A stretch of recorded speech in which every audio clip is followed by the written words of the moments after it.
عليكم ورحمة الله وبركاته. مع امتحان جديد، فيديو جديد. صحيح امتحان الأستاذ عبد الهادي الحرفاوي، الدورة الاستدراكية، مادة المواريث. بالنسبة للسؤال الأول: اذكر شروط استحقاق الميراث مع الشرح الموجز لكل شرط على حدة. بالنسبة لشروط استحقاق الميراث كاين ثلاثة. الشرط الأول: موت المورث حقيقة أو حكما أو تقديرا، وذلك إما برؤيته ميتا، هذه اللي كتسمى حقيقة يعني كنشوفوه ميت، أو بشهادة عدلين، أو إلحاقه بالأموات. حكما كالمفقود، أو تقديرا كالجنين. يعني هنا كيف قلنا حقيقة أو حكما أو تقديرا.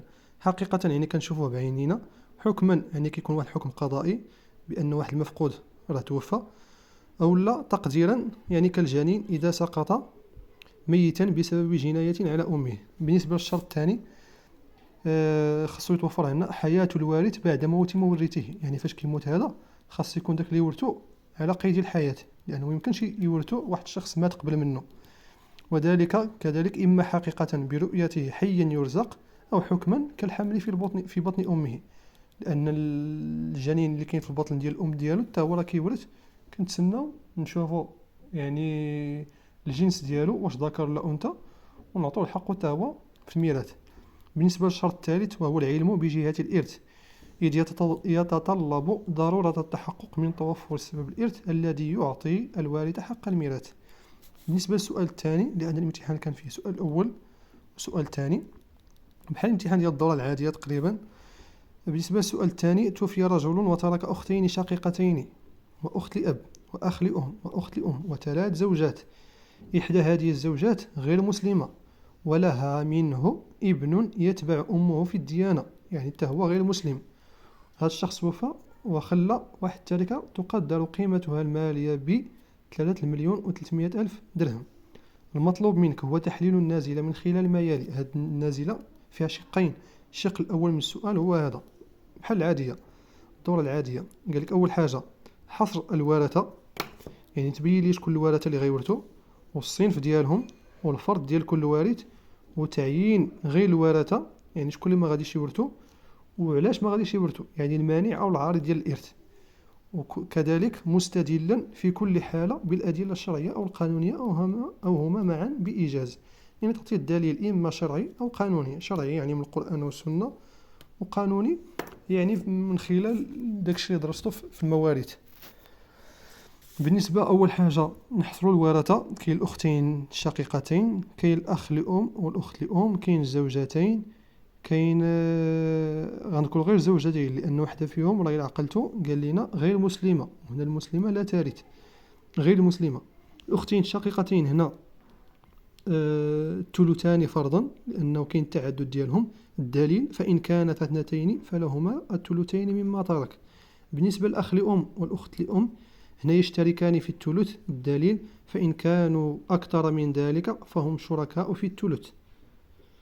بالنسبة للزوجتين الربع فرضا. علاش؟ ولهن الربع مما تركتم إن لم يكن لكم ولد، لأن هذا الشخص توفى ما خلى حتى ولد، خلى واحد الولد اللي هو غير مسلم يعني كافر. وهنا في هذا الولد هذا ما غاديش يورث، لأنه كاين واحد المانع من موانع الإرث.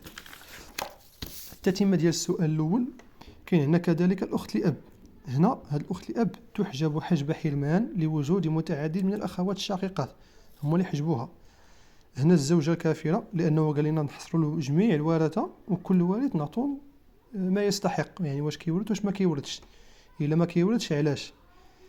هنا الأخت الأب قلنا حجب حرمان، علاش؟ لوجود متعدد من الإخوة الشقيقات. الزوجة كافرة حجب بالوصف لتوفر مانع من موانع الإرث هو الكفر. الابن الكافر تا هو نفس الشيء، حجب بالوصف لتوفر مانع من موانع الإرث هو الكفر. اشنو كنقصدوا بحجب الوصف؟ هو الشخص اللي كيتوفر فيه إحدى موانع الإرث المعروفة، هذا كيتسمى حجب بالوصف. بالنسبة للشق الثاني من السؤال قال لك المطلوب هو العمل على توزيع التركة على الورثة أخذا بعين الاعتبار خصم مالي من التركة قدره 300,000 درهم، خصص للإبراء من حقوق أخرى مقدمة في الأداء. حنا التركة اللي كنخليها هاد الشخص هنا هي 3,300,000 درهم. يعني قال لك نحيدوا من هاد 300,000 درهم ديال بعض الحقوق المتعلقة بالتركة، شحال غيبقى ليا؟ 3 مليون ديال الدرهم. إذن نعمر الجدول على حسب اللي عطاني الأستاذ مرسوم. أول حاجة ندير القيمة المالية للتركة الخاصة بحقوق التركة بحقوق الورثة، يعني شحال بقى ليا في مبلغ. بقات ليا 3 مليون ديال الدرهم، لأن 300 ألف درهم راه مشات بالنسبة للحقوق متعلقة بالتركة. هنا الورثة غنحدد الورثة. عندي الأخت الشقيقة، عندي أختين شقيقتين، زوجتين، أخت لأم، أخ لأم، أخت لأب. هنا داك الزوجة عفوا اللي غير مسلمة والابن اللي غير الابن اللي كافر غير مسلم تا هو ما غاديش ندخلهم هنا. أختين الشقيقتين غيورثوا الثلثان، الزوجتين الربع، الأخت لأم والأخ لأم شركاء في الثلث، الأخت لأب حاجبة تحجب. بالنسبة لأصل المسألة غيكون هو 12. أختين الشقيقتين كل وحدة غتاخد فيهم 4 لأنهم عندهم 8. الزوجتين غياخدوا 3 يقسموها بيناتهم. الأختين لأم عندهم 4 الأسهم، كل واحد فيهم غياخد جوج لأنه الإخوة لأم ما كنديروش للذكر مثل حظ الأنثيين. من بعد كنلاحظ هنا عندي عول 4 زائد 4 8 زائد 3 11 12 13 14 15. إذا المسألة عالت من 12 إلى 15. من بعد كنلقى عندي بأنه هنا كاين انكسار في السهم ديال الزوجات. عندهم السهم ديالهم 3 وهما جوج، باش نقسم هاد 3 عليهم هما بجوج لا يمكن. إذا عندي انكسار في السهم ديال الزوجات، خصني نصحح هاد الانكسار. عندي السهم ديالهم 3 والعدد الرؤوس ديالهم بجوج، بين جوج و 3 تباين. إذا نصحح بعدد الرؤوس. كيكون عندي هنا الراجع أو المثبت هو جوج، يعني هو باش غنصحح بهاد المسألة غنضرب جوج في 15 تعطيني 30. الأخت الشقيقة 4 في جوج تولي عندها 8. الأخت الأخرى 4 في جوج 8. الزوجتين كان عندهم 3 نضربها في جوج تولي عندهم 6. إذا نقسمها عليهم كل وحدة غتاخد 3. الأخت لأم جوج في جوج 4. الأخ لأم جوج في جوج 4. هنا هاد الأخت لأب أصلا ما عندها والو. من بعد نجي لقاعدة توزيع التركة. التركة اللي بقات عندي أنا قلت هي 3 مليون ديال الدرهم. إلا قسمتها على هذا الأصل، لأن دابا هذا هو الأصل الجديد اللي عندي، هاد 30 هي باش غادي نخدم.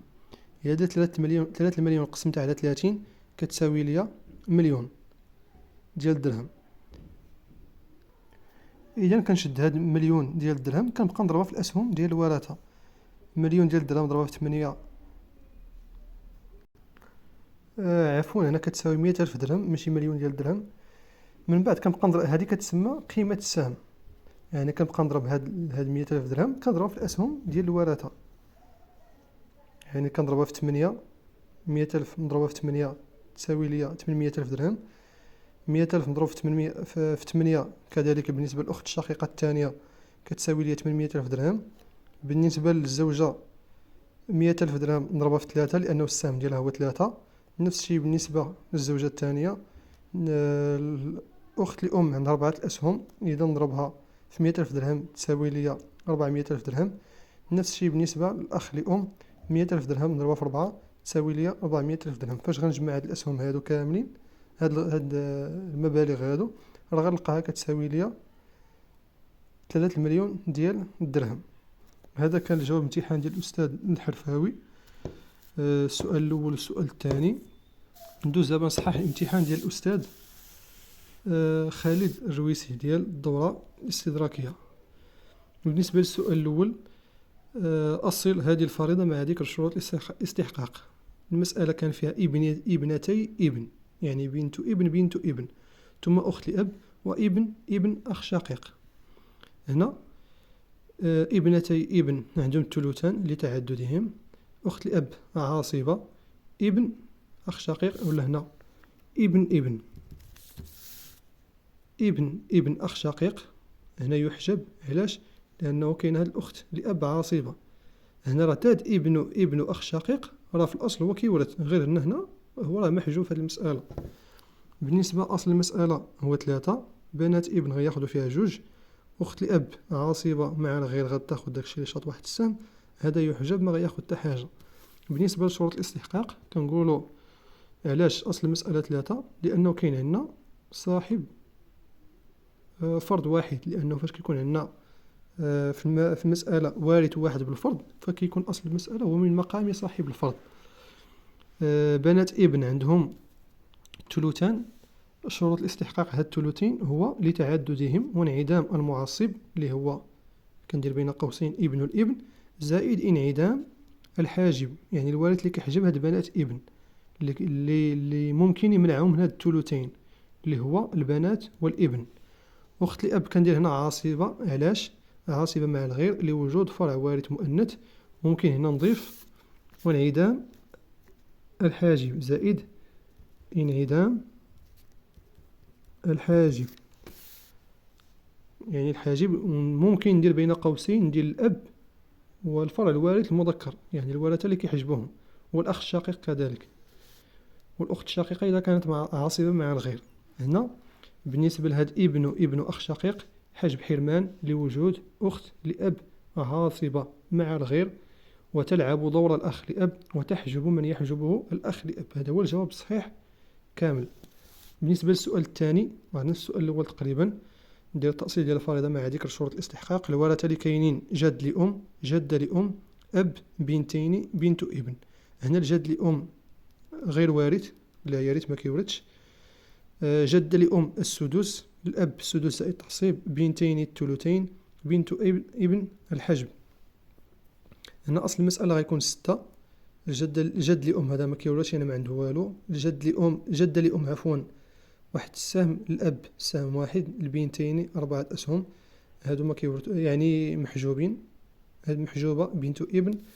هنا شروط الاستحقاق، أصل المسألة 6 لأنه كاين عندنا تماثل وتداخل بين المقامات، تماثل بين هاد 6 و6، إذا غنحتفظ بوحدة فيهم. 6 و3 كاين هنا تداخل، إذا نحتفظ بالعدد الأكبر اللي هو 6 اللي هنا فين جاتنا أصل المسألة 6. إذا جد لأم قلنا غير وارث، جدة لأم السدس فرضا لانعدام الحاجب اللي هي الأم.